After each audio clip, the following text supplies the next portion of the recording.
red eye effect.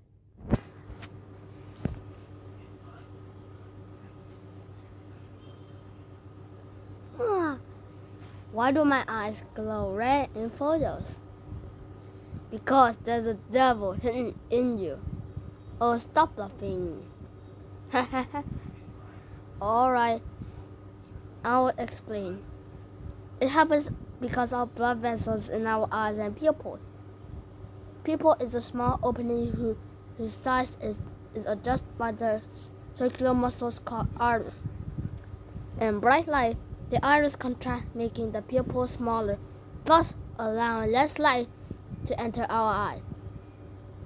In dark, the iris relaxes, making the pupil larger, thus allowing more light to enter and also exposing the blood vessels in our eyes. Hence, when we take a photo in such a dark environment, the flash of light from the camera floods into our eyes at once. Some of these lights get reflected from the blood vessels onto the camera before our eyes can contract, making our eyes glow red in photos. Topic: pressure.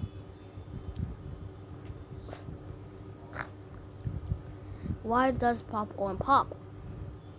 Because popcorn is a pop dancer. No. There's a variety of popcorn such as field corns, sweet corns, and popcorns. However, popcorn is the only corn that pops. Why? Does it have some magical powers?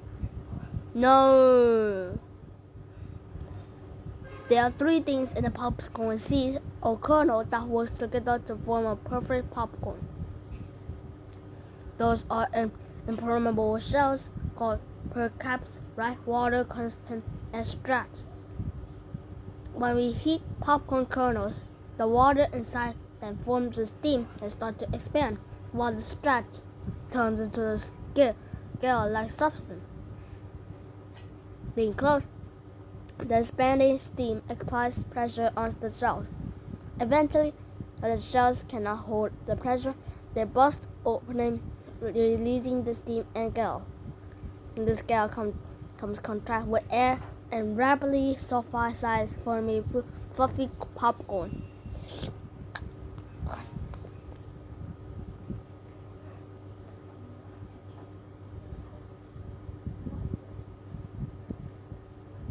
Topic: human nose. Why does spicy food make your nose run? Because it's not that strong to make me run. No.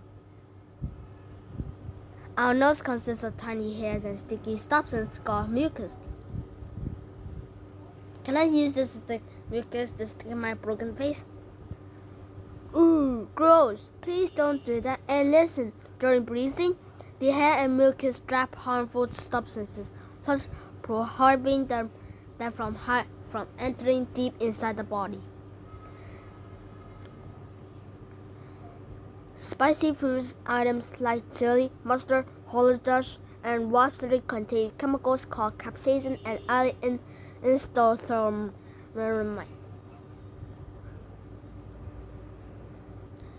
When we eat such as food items, the capsaicin and isothiomeramine travel through the pharynx and reach our nose. Here, the chemicals activate the heat sensor receptors, thus causing inflammation in our nose and irritation.